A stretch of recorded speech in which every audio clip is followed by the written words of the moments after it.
We are back with another Wrestling Perspective podcast. Dennis Farrell, still no Lars Frederiksen this week. He's off doing rockstar stuff, which we are not. So here we are. And I'll be honest, CM Punk didn't reply to my text, which I don't even have his phone number. So that's why you're here. Oh, great.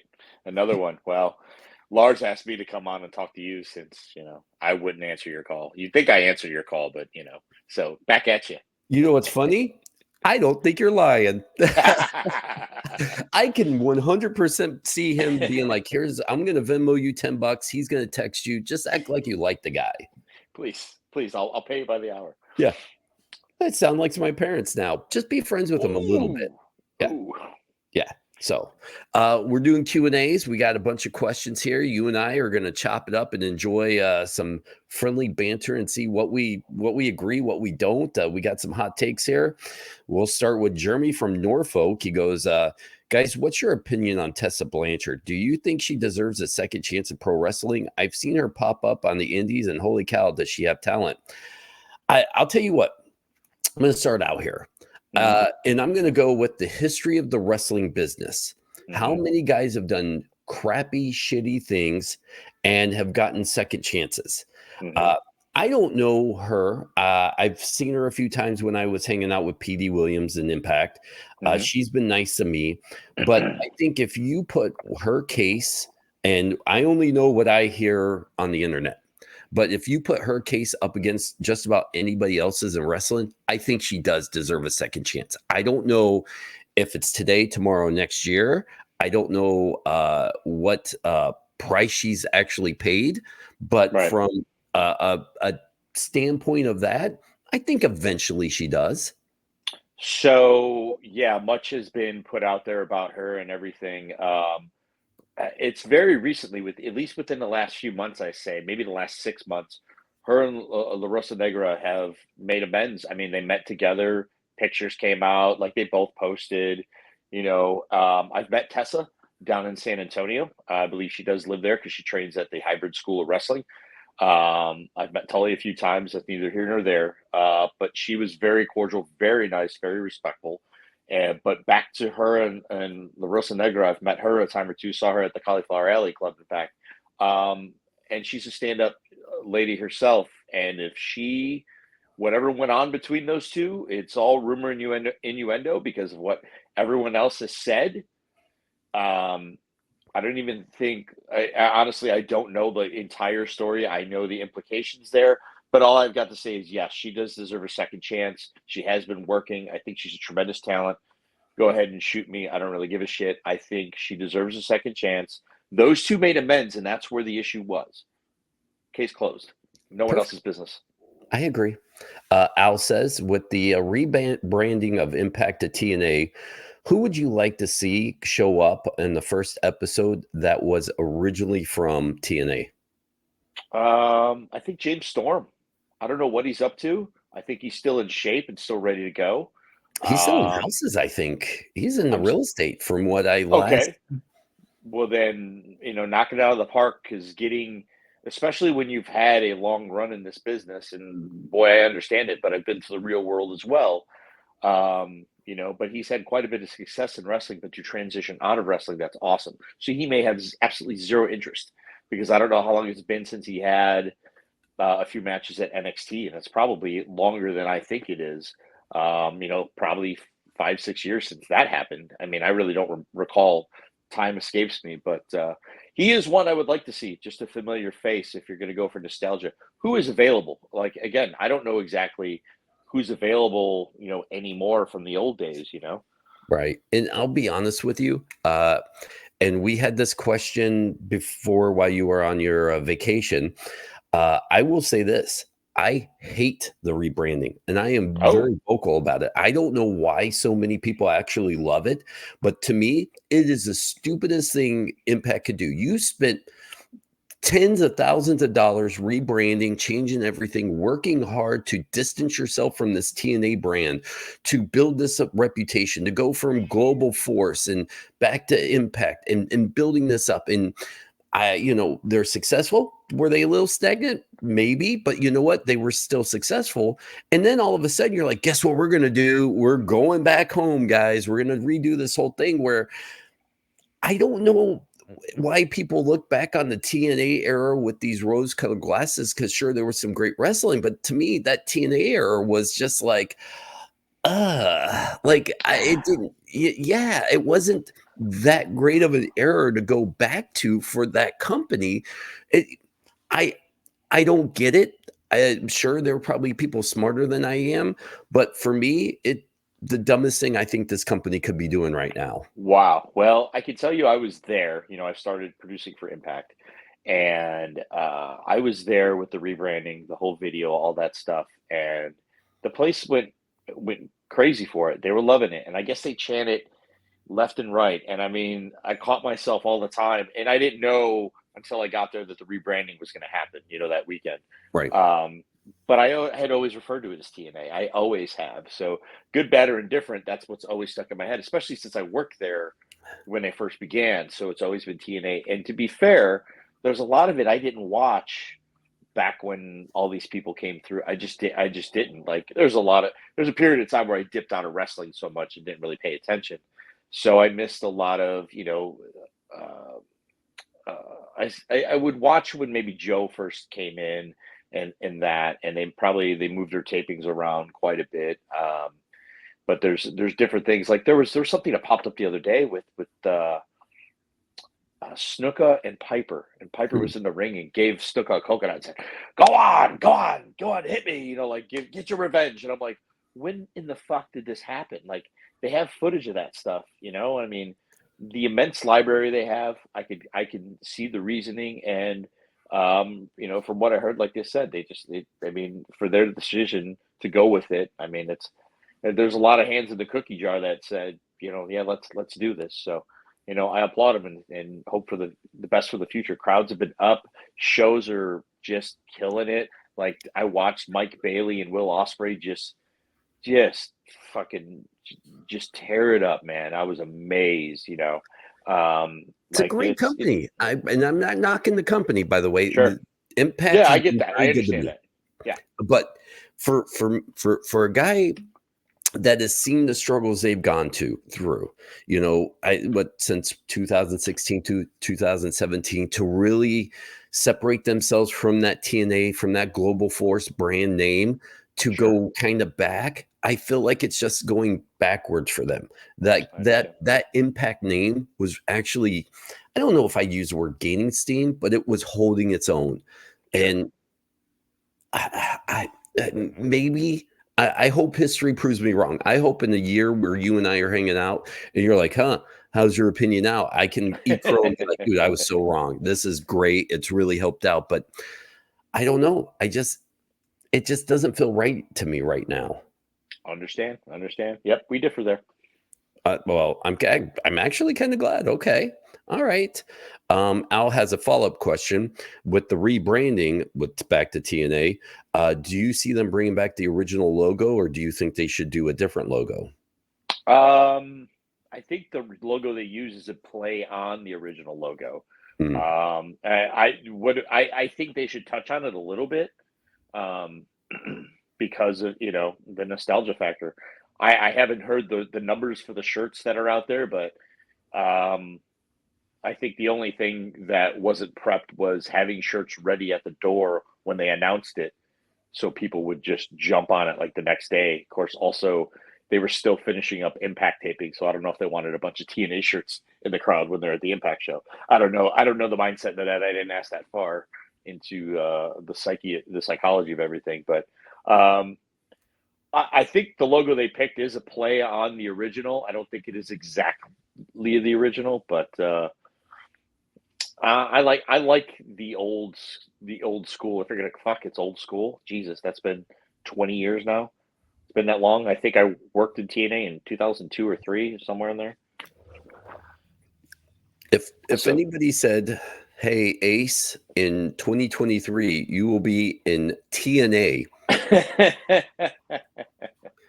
nah, No, Nah, none of nah. us. It never would have fucking crossed my mind. I mean, to be honest with you, anything that's gone on with me in the last 5 years never would have fucking crossed my mind. The way my world was going and all that stuff, like I couldn't have told you that I'd end up living in Florida and be smack dab in the wrestling business doing all this different stuff. Like I couldn't have told you that. So I certainly couldn't have told you that I would have been at TNA.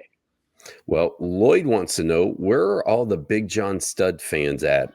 Let's make some noise for the big guy. And where would you rank him on in your all-time favorites? I don't know that he's an all-time favorite, but such a quality opponent for quality big man for sure. But as I mean, as history tells it, like Andre just didn't like him because he was another giant, and he'd like get in the ring over the top just like Andre would. So Andre was pissed. I get over the top rope, grr. You know, a little bit territorial there. I guess I don't know. I haven't looked up any shoot interviews or read anything with Big John Studd. I think it goes that Studd doesn't talk bad about Andre, even if Andre was maybe this might have been a Bobby Heenan interview where he talked about stuff like that. I'm sure there's others, but I want to go back to Bobby because Bobby's a good source of Andre stories.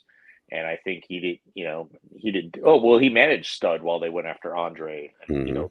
the money and the bag and all that bullshit. But I don't know. I think he was an awesome quality big man. Somebody said that at some point in his life he did the gas and or growth hormone. I don't know what it was. He was already big as it was. Like he probably didn't need it back then. He probably didn't need it ever because he was really big. But I thought that was a quality guy. Certainly, is he over here in my LJN section? No, he didn't make the cut. I only got so much room, but he was a great LJN when they had him. Yeah, to me, Stud was always one of those guys that was just on the outside of my favorites because I was younger at that point. So Sure. like like I was a fan favorite of all the mega stars, unfortunately. And I Right. keep, one of my big arguments is when we were kids, we didn't know what good wrestling and bad wrestling was.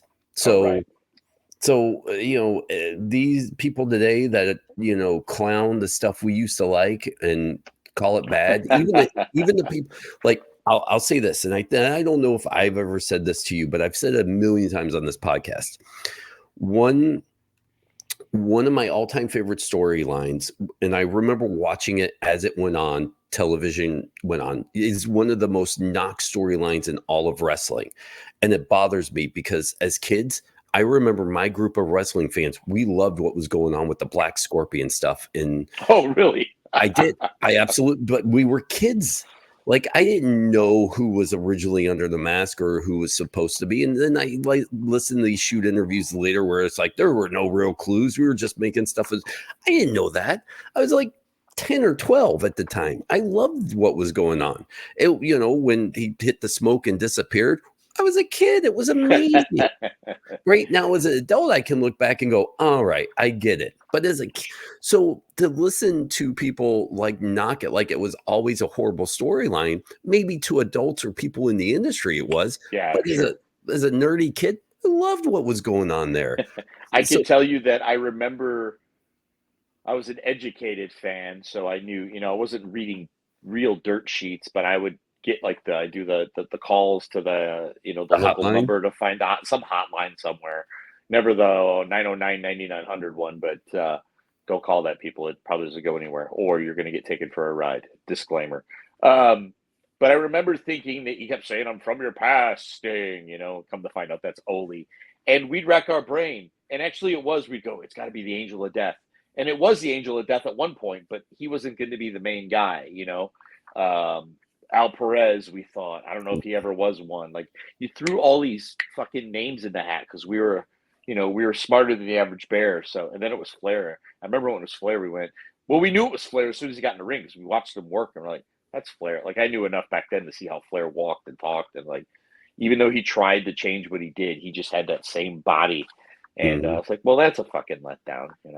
So, but to kind of to go back with the Big John Stud thing, I'm not one of those guys that in hindsight will go, he was always one of my favorites. I No. appreciate what he's done now Yeah. as I got Oh, older. sure. Yeah, But at yeah. the time, he was one of those guys that were just kind of off in the peripheral. He was a big guy that sometimes dominated. You never knew why did that guy just, Uh-huh. I didn't understand that as a kid. So I try not to look back on these kind of questions with the rose-colored glasses that I have on now and lie to people and be like, I love Big John Studd because I want to seem like a smart wrestling fan. Yeah, right, right, right. Yeah, I could have cared less back then. I mean, honestly, who did I mention to my wife? Oh, Dusty, just to turn into just talk about who you were a fan of. Of course I love Dusty now. Of course I love the promos and the genius and the bad booking and the good booking and all the stuff and the stories. But I hated Dusty Rhodes when I watched wrestling. The minute the Road Warriors hit the scene, I was all about them. Then NWA came on. I was watching the Horsemen. I was watching guys like that. Then I appreciated wrestlers. That's when I started thinking that I may want to do this so that I watch a Brad Armstrong and things like that. But couldn't stand Dusty. Now I stop on everything there is Dusty just to hear him say something. But Dusty and was not the sexy wrestler guy fans that we liked when growing up. no, but in the same vein of like if you were to be, and definitely on a lesser scale for Big John Studd because he was never the promo master or any of that. I mean, he I guess would just fall in that category. Like I never paid attention. Funny enough that you brought this up about Big John Studd to be a question. I just acquired this from an auction, a Central States Pro Wrestling album. It's from way back in the day, and basically because there's an old Harley picture. There's an old Big John Studd, Chuck Connor. Like that's. I was flipping through, and there's an old Fuji, by the way, on the other side. Oh, Mr. But Fuji. but I looked at my wife and said, "You know what that is?" She's like, "Who the fuck is that?" I was like, "That's Big John Studd." Like, I just knew it. I was like, "That's crazy." But anyway. Let me ask you this, and this isn't one of the fan questions, but my question to you, and we both know a lot, you know way more people than I do in wrestling, but who was one guy you were not a fan of, but then you met or maybe even became friends with, and then you were like, that's now one of my favorite people? Oh wow! I wish you prepped me for that one. I'm 'Cause sorry. there's a plethora of people because I'd like to say, I gravitate towards the old timers, like I always have. Whether it been like I was trained by a lot of AWA jobbers, like because they were in the area, and like I gravitated towards anyone that had been around a while, because I knew how to keep my mouth shut and just listen. That's how I learned, and that's how I got better by following, listening, learning. Terry Taylor's a great dude, but I appreciated his work. Like I knew who Terry Taylor was. I mean, how many people are left on this earth that can teach you that with 60 Minutes with Ric Flair? There's Hmm. not that many. When he was champ or wrestled Harley Race, there's not that many left that got to do stuff like that.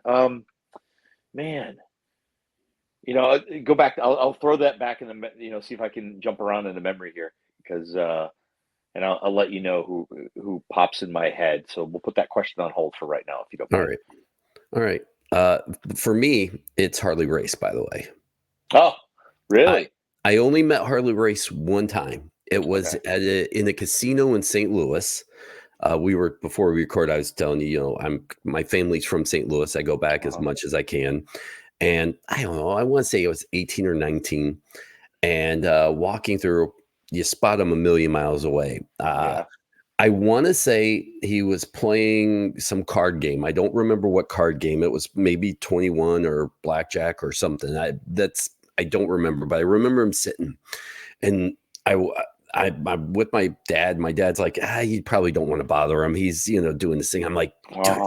it's hardly race, right? I walk up Yeah. and I'm like, hey, I don't want to bother you. Thank you. You always thank them for what they did. He's like, hey, sit right here for a minute. So I sit there. He doesn't say a word to me for 10 minutes, right? Because he wants to finish out his thing. Sure, sure. Then he's like, hey, I appreciate it. And I'm like, okay. He goes, and I'm trying to remember, and it wasn't anything profound, but he's like, tell me your favorite match. And I'm like, at that time, God, I want to say at that time, my favorite match was probably something dumb like, uh, Hogan, Macho Man, WrestleMania 5. You're a Yeah, kid. yeah, yeah, You yeah. only know Right. what you know. Sure. I wasn't a tape trader. Look, guys, I know I'm gonna get, just destroyed in the emails and whatnot, but look, I'm not gonna pretend to you and lie to you and be like, I love this Japanese match from 1972. I didn't know that shit existed as a kid. I Yeah. was I was relegated to television wrestling. I'm sorry. I've grown up since then. But when he's like, that, get the fuck out of here. All right. And I left. But he didn't have to. I mean, the whole thing probably took, 30 seconds of dialogue. But the fact that he was going to like talk to me until I said something that he probably didn't like, I didn't know if he thought I was a smart fan or a dumb. I was a dumb fan. But, I think he gave me the opportunity to have his time. I pissed it away with dumb answers. He was just, get the fuck out of here.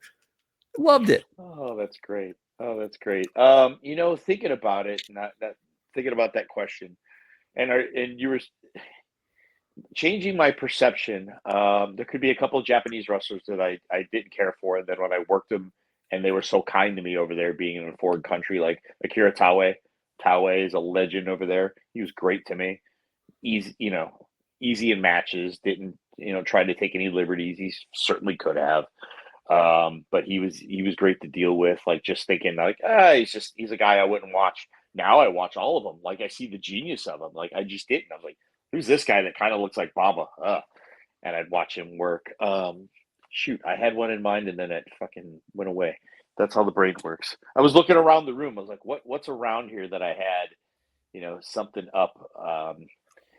Yeah, he just It doesn't even have to be former. What about even now? Is there a guy that maybe you watched and you're like, you know what? He was okay. And then you get to know him or maybe trained him or he came across you in a training session and you're like, all right, I get it now.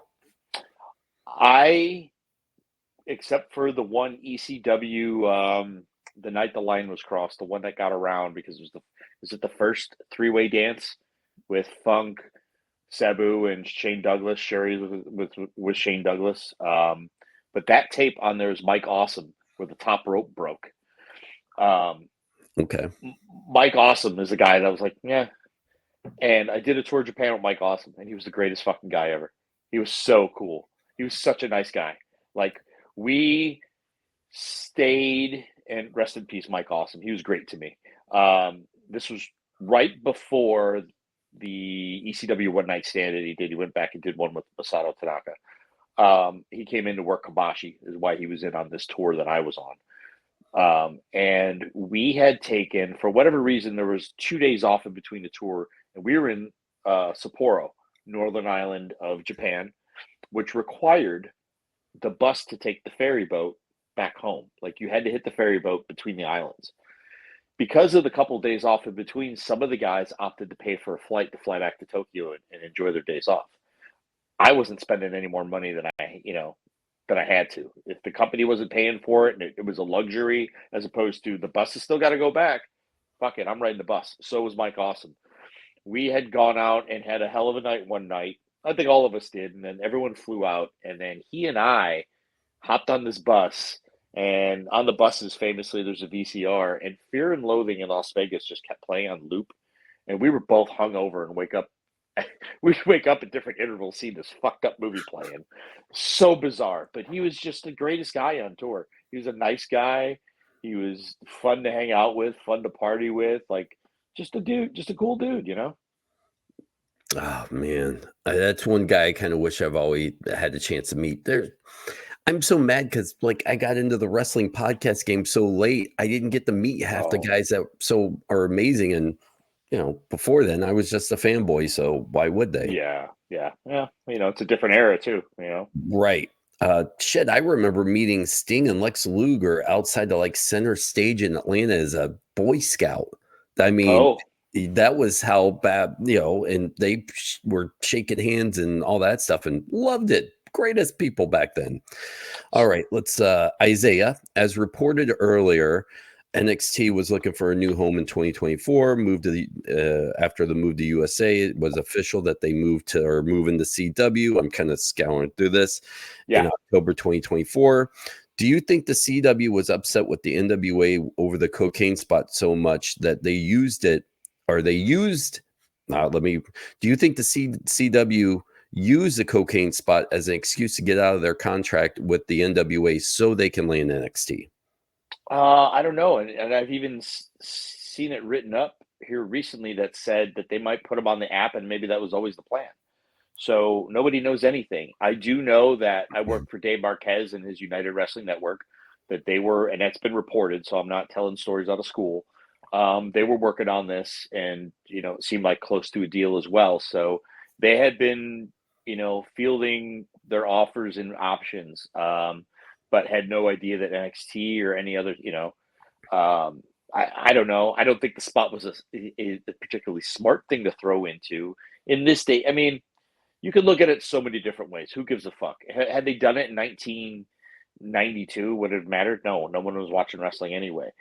But with the climate the way it is and things like I don't know. Maybe it didn't even fucking matter. Maybe they just knew where they were going, and where everyone's just making a big deal. Oh my god, I can't believe they did that. Um, I don't know. I think though, if I was looking for my show to find a new home, and especially something as big as CW, I might not have done the spot. That's a personal thing, and professionally probably might have stayed away from it. But teach their own. It's Billy's ship, so he gets to run it the way he likes to. We can backseat quarterback this thing until the cows come home. Yep. Yep. I don't think it had any bearing on it. CW, I love Billy. He was great as a guest. They were Hmm. great inviting me out to Cleveland to go see the pay-per-view, which ultimately I couldn't make because I was under the weather. But I'll be honest. I mean, if someone called me and said, "Do you want NWA or NXT?" I'm going NXT. It's a smart business decision. Uh, I I know how you know what? Let me take this back. I don't want to say I know how the WWE operates, but I hear how it operates and how they're very protective of their yard. So I Hmm. still can't see WWE going to a place saying, "No, we're going to allow you to have another contract with another wrestling company too." So Sure. I don't see that happening either. Oh, exactly. Yeah, of course. Yeah, no, we're very fond of Billy in this house. My wife Lucy used to work from back in the Resistance days, the first promotion that he had kicked off and ran, and I actually ran into him. Well, he's been very gracious to us. We've been to the shows a couple times, just on a personal level. He's a great dude. Again, it's his ship, and he does things. There's a lot of controversy about him putting the title on Tyrus. That's again his place, his spot. It's his wrestling game to play. It's his action figures to put just like AEW or any other place. This is the guy we're going with, and we put our title at this action figure. It's his idea, what he wants out of it, and I'm sure he's got no regrets about what he's done. No. And I'll say this as a wrestling fan and a wrestling podcaster, we have way too much power nowadays as fans with our Oh, voices. And it's the worst thing that could have happened to the industry. yep, I don't like fans dictating storylines. I listen, don't get me wrong. There's great things. The Daniel Bryan getting himself over, LA Knight getting himself over. Two great examples there of using fans having their voices heard, elevating them. Great. 99.9% of the time, wrestling fans can't book their way. I can't book my way out of a paper bag. I know it. I'm smart enough to get it. I talk to you sometimes. I talk to Petey. I'll throw an idea out and you guys be like, dumbest shit I've ever heard. Stop texting me today. I accept that because you know what? Ultimately, I'm just a fan. We cheer, we boo. That's all we should do. When hmm. fans start having their voices heard and begin in affect the politics of wrestling, no, you don't hear. Nor should a fan ever be able to say, "You need to change this ending of a movie." We don't write fucking movies or Exactly. TV show. This character needs to come back. You know what? When the TV show gets canceled and you want to bring it back, great. You write and do whatever you can, but nor should any fan be able to dictate the outcome of a movie or TV show or wrestling because you know what part of wrestling is? Things you don't like happening. And then you hope for your Right. guy to get it because you shouldn't know what's coming next. That's why I don't read dirt sheets. I like that surprise. Two important things you brought up right there, and two important people: Daniel Bryan when he was Danielson when he was Daniel Bryan, and LA Knight. Here's the difference: not just the online chatter. What did the people in the fucking arena do? If they were quiet and there was online chatter, there'd still be online chatter because they were fucking quiet. They weren't quiet when Punk left in 2014 and Bryan was coming up. They were stupid not to put him in the spot like they did. Like that was Punk's, and then he was like, "I'm fucking out of here." And then Brian, it was all like the world was like, where the fuck did Punk go? But Brian was making his ascension like huge to that, and to which they worked Mania the way they did. You know, he beat Triple H at the beginning and then Mhm. ended up winning the three-way at the end. But the fact that he won the fucking world title in Mania, they would have never, and remember, Vince was at the helm at this point. They would have never done a thing if that crowd didn't do what they did. LA Knight, same difference. Doesn't matter what, everyone's opinion on the tablets and all online everywhere. Doesn't matter.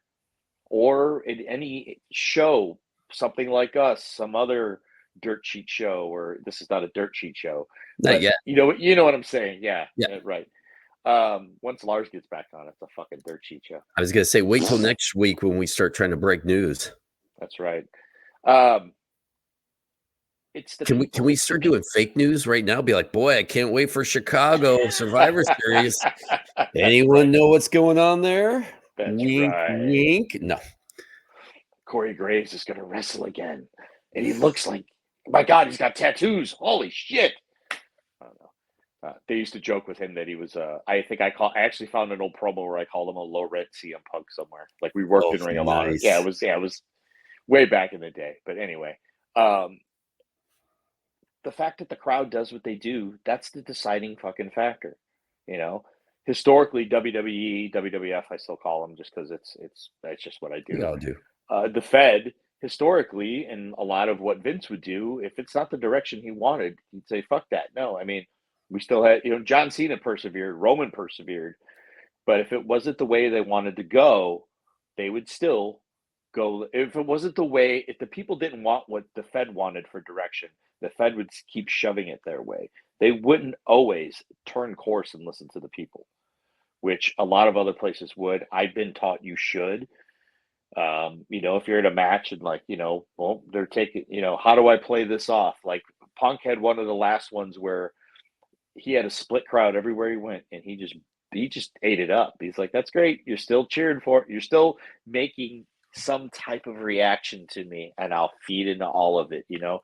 That's a gift given to you, and you have to realize you have that gift because no one likes walking out into an arena, giant arena filled with people, or a small arena not filled with people. Wherever you are, no one likes silence, and those people rose up. It's more than just the internet chatter. It's the people in the arena just deafening where they don't have to pipe in the hey, and the difference. You can tell if you pay attention, you could definitely tell when that's happening.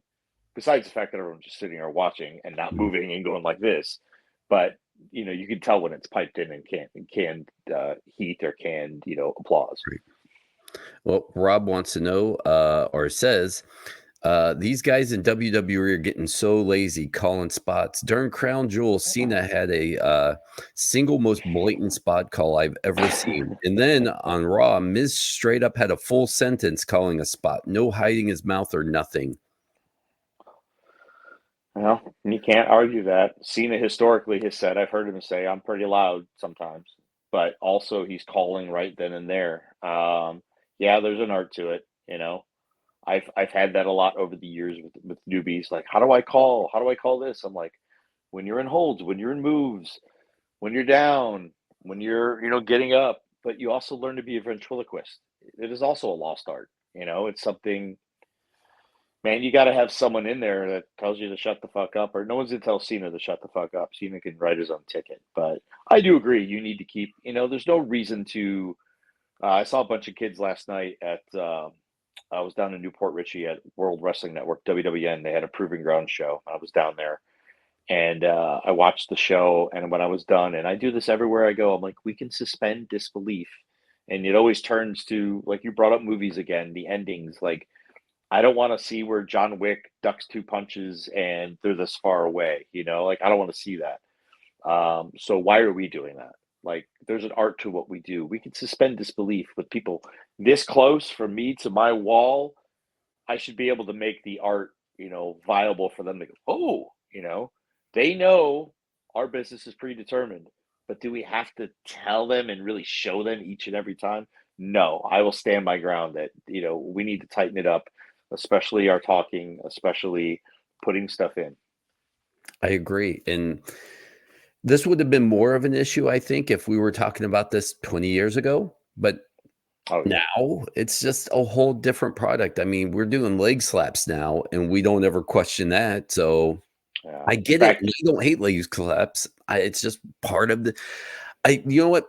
Uh, I heard this put best. At some point, you become the old guy yelling at people. Do you want to do mhm, that, or do you just want to enjoy whatever product you're getting? Because at some sure. point, it's not your product to dictate what you like or don't like. And there are things I don't like. I can turn it off if I want to, or I can just sit back and enjoy what's being presented to me.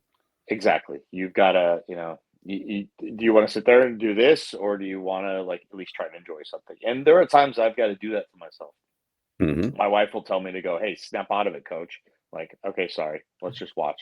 You know? Yeah. But they're also, even though obviously I know the jig is up, there's plenty of people that can get me just fucking like, "Holy shit," just I feel that, you feel the hairs up on your arms there just go up, like, you get the chills, you get it for either a reaction from the crowd or just something that's been done in the ring, it all like, or it just engulfs you and pulls you right into that moment, and that's the stuff I think it gets anybody. It gets anybody. Person who knows, who probably, who put the matches on, to the person sitting at home, we can all that's where I go back to suspending disbelief. It can still be done. Let's do some lightning round questions because we're running out of time here. Adam Decker, when will Ric Flair go away? Never. You know what? I don't ever want to see him wrestle, but I'd love to see him as a legit manager. I I don't listen. I don't like Ric Flair. I'm not a Ric Flair guy. I don't hate him. I've never actually met him, so I can't say I don't like him one way or another. But I Right. think Ric Flair, if done right, could be a good throwback manager for somebody. If done right, you know what? Bring back a version of the Four Horsemen with Ric Flair as the manager. I could pop with that. I could get behind that. I like nostalgia. I won't lie about it, but it's got to be done right. And I want him old school manager where he's not actually getting too involved, but he's more of a mouthpiece or maybe grab a breath or distract him a little bit. You know, I'd almost have a Miss Elizabeth esque around the ring, and that's about it. You know, I gotcha. I gotcha. I could see that for him. Like, for Andrade, if Andrade's a heel, especially since he's in AEW now. But yeah, I mean, I could see if he's going to take a couple of bumps. I would rather see him as a heel. I don't want to see. I know that people's going to cheer and ooh and blah. That's going to happen. They've been doing it since his days as a heel. But I would rather see him as a heel than a babyface yes, I agree, if it's going to happen. and I'm a little bit. I just thought about this, right? And I don't want to get too in the weeds of this, but at one point there would be a company out there that could have had Ric Flair now, Arn Anderson, and Tully. And that could have been an interesting battle with each one of those guys managing somebody, and then they all have to wrestle for have their guys wrestle for a championship. I could have Sure. gotten behind that too. Yeah. Oh, for sure. I mean, that's my nostalgia. Like anytime I saw Tully and Arn together, when I would walk into a locker room, I'm like, "Who's fucking Tully and Arn?" All right. Hey guys, how are you? you know, I never would bat an eye, and I'd go straight up. Once I got a rapport with Arn, I'd just go talk to him and ask for opinions on things that we were doing. I'd ask him, not in a markish way about an old storyline, but like, hey, I'm thinking of doing this with these people. How do I get there? How did you do this in this angle? And he could take me back and say, well, what we did, and he put it in storyline perspective. Tully, I would talk to about the old days. Like, I would mention, I drop Harley's name. Hey, Harley was my agent for Japan. Talked about him a little bit. Did you ever work Harley? No, I never worked Harley, but I actually ref the match for Harley. And then he just told me all the shit that he learned watching Harley doing a 60-minute Broadway, just let me pick the brain of these gentlemen. So of course I'd like to see them interact on screen because it's around here somewhere. I've got a four horseman picture or just Tully and Arn the Brainbusters behind me as a tag team. But that's the stuff that's exactly the stuff I grew up on. So yeah, I could buy seeing some interaction there. You're right. It's almost I said it the other day. They're coming. I don't know whatever AEW is doing in Charlotte. Flair's there. May have came to pass, but why is Arn not there? It's a fucking no brainer to me. But I anyway, agree. moving on. Jackson from Twin Cities says Iron Claw movie, yay or nay? Yay! I want to see it.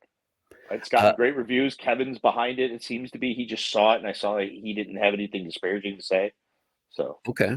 Yeah, I don't know. I haven't even seen the preview. I keep seeing the pictures and them doing this, and this guy looks like this guy, and I haven't, seen the preview or anything much on it. And wrestling documentary movie, or not documentaries, but what's it, biopics sure. sometimes don't play well. Like I don't know what you felt like about the Young Rock, but like I thought it was the dumbest thing ever. Like, The hokiness of it, I get why they went that route, because you have caricatures of whoever. Um, I would like to see a more serious. I mean, I think this is a bit of a serious side. It's a serious take on it. It's not a bunch of buffoonery, where we're telling things tongue in cheek back in the day. And I see why Rock went with that for the show. There's a beautiful aspect to that of like a sitcom. That was the slot that was needed for that. But I think this could be decent. I mean, oh gosh, was it Zach Efron that just had a quote about telling stories in matches that's out there? And I'm like, this guy, this guy's talking about telling stories in matches, and I'm like, he gets it. Like he gets what he was taught by Chavo Guerrero and the aspects of things that they showed what professional wrestling, in my mind, should be the storytelling in the ring. right. All right. I, I'm going to go with you on this one. Let's see here. Let's go with this question here. Amanda from Clearwater, what's your favorite all-time pay-per-view to watch? Ooh, man. I I don't have a full pay-per-view, I don't think. Um, there's a really good Super Brawl from back in the day that's got Steiners against Sting and Lex Luger. That is just a powerhouse of a match. Um, and I'm not the biggest. I like all the participants in it, but it was just a hot match. Um, personally, the pay-per-views I've seen, like actually, like the old Survivor Series. There's one. I'm going to say it's the second one that no, whichever one the British Bulldogs were in with the tag teams. Okay. Like it was before it was their coup de grace. It was like their last match, or they might have worked a few months after this happened. Because famously, at least in Dynamite's book, he talks about it was on the table for the Bulldogs to work Tully and Arn, but they didn't want to do that, and they Mm, left and went to Japan. But this is a big, giant tag team extravaganza, and that match is probably fucking half hour to 45 minutes. I might be exaggerating, but I really don't think I am because nobody knew how to get out of the fucking match.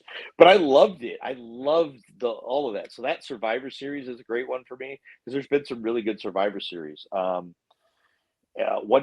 I was at. So this holds up for me because I was there. Starcade '87 was in Chicago. Chi-Town Heat. It was a Chi-Town Heat.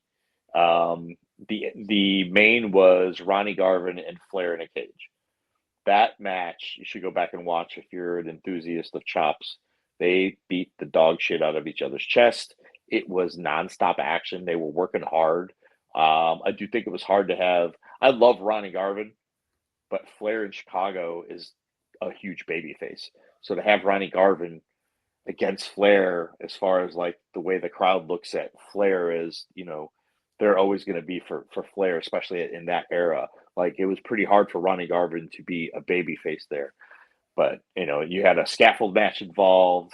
First time I'd seen a dive live. Sting dove over the top in a 6-man with Zbyszko, Eddie Gilbert, and Rick Steiner. He was in a match. Road Warriors against Tully and Arn. Like there's a lot of great stuff. So, but that's personal tastes. All right, let's get to maybe one more question and then we'll call it a day here. Let's see here. Let's go with Mitch's question. When talking about all-time great managers, why does no one ever bring up Percy Pringle / Paul Bearer? Well, and that's a split question. Is he referring to just Paul Bearer or Percy Pringle? See, Percy I'm Pringle, wondering if he just means the same guy. just him, just Yeah. making sure we knew. Yeah.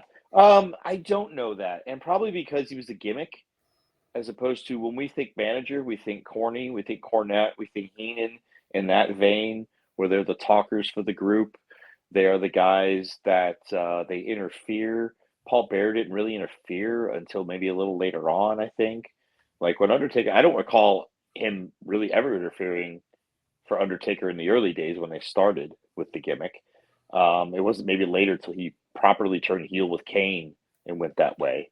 I mean, he was a heel with Undertaker at the beginning because Undertaker was a heel, but unless I'm mistaken, um, I don't believe he did a lot of interfering. But I don't know. I mean, it's just I think it's because of the character. It just wasn't thought of that way to me. Classic I character. no, I get it. I don't know too much about Percy Pringle.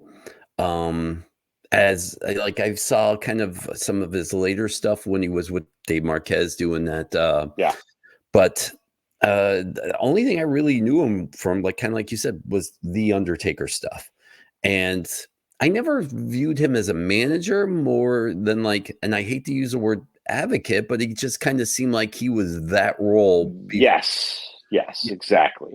And so I never viewed him as a manager. Like Mr. Fuji was a manager. Mr. Right, Fuji was doing things. Occasionally Percy would or Paul Bearer would hold up the urn and be like, "Do this now." And yeah, right. but outside of that, I didn't feel like without Paul Bearer, Undertaker would not have been successful. Like Agreed, there were agreed. managers where you go, without this person, he would not have been successful. Oh, for sure. I don't think I would put Miss Elizabeth up there either because she was just around the ring. And a lot of times she was just more of a detriment to Macho Man than helping. She didn't get interfere. She didn't pull. She didn't distract. Oh, No? no, no. Well, come on. Think of this classic spot. Heel chase on the outside, cat and mouse. Whoop, Elizabeth in the way. Oh, babyface turns. Waffle by Savage. I mean, interference inadvertently. So Okay. she had a place because he would put her in peril. So that story of he's such an everyone. If you didn't love him already for the gimmick, you fucking hated him because he took this gorgeous woman and kept shoving her in the way so he wouldn't get beat up. All So right. I go with that. But I go to your advocate. Definitely, I couldn't think of it yet. More of what Heyman is now. Heyman's not the guy with the phone bopping people, taking crazy bumps anymore, or any of that stuff. And the old Percy stuff, I can legit say that Percy had the great heat with me that I didn't want to watch him because that face he would make, I think I just did it. But and he was a great guy, by the way. Like I heard he was nothing but a sweetheart. But back in the Texas days or Florida days, I saw him in Texas and I was just like, I don't want to watch this guy. So he did his job. Kind of like Humperdinck. Humperdinck, I don't want to I didn't want to pay attention to Humperdinck. Again, heard he was a great guy. Never really watched his stuff. It's more like now that I'm going back and seeing some Humperdinck, as Okay. a regional manager. But more, I don't know that he really interfered. But like you say, more the advocate. So I think just like you said, he's just an advocate. He was a piece of the package, and rest in peace to Percy. But he, I mean, yeah, the Undertaker would have went on for sure. He did go on, but when they brought him back and did different things, I Right. think it would have survived without. It was a great spot though, great package to put together. I mean, who else could have done that? I agree. I Well, just realized I say a lot, so sorry he for all the knows. well, I do know. Thank you. Hey, He was a pleasure. great personality, not a great manager. How about that? There you go. Love it. All right. So listen, guys, Wrestling Perspective Podcast at gmail.com. Make sure you get your questions in. We try to answer them before every guest we have. Now that you're a little bit able to hang out more, you're going to be back around again. I guess that's the best way to put that. Indeed, yeah, I love it. I miss coming on here. It was something I didn't realize that I loved doing. That had the whole summer was a great experiment. Um, you know, talking to all the guests that we had, and look forward to doing this more. Yeah. And only because, Lars pays you to have to pretend to like me. Right? Oh, indeed. Like he's Venmoing me now, right now. Dizzy? Okay. Well, Yeah, I just wanted to make sure because, I know that there's a strict, if you don't get your money within 10 minutes of a podcast, you're gone. yeah. So I mean, something just blipped down on my iPad. It's either from Wendy's or Lars. I don't know what. All right. Well, listen, guys, thank you so much. Wrestling Perspective. Ace, I missed you. I'm glad that you're in my life as a friend and as a off and on podcast co-host. So thank you so Hey, much for buddy. hanging out. That makes one of us. Oh, good. See you guys later. Wrestling Perspective, gmail.com. Email us. Have a great night, everybody.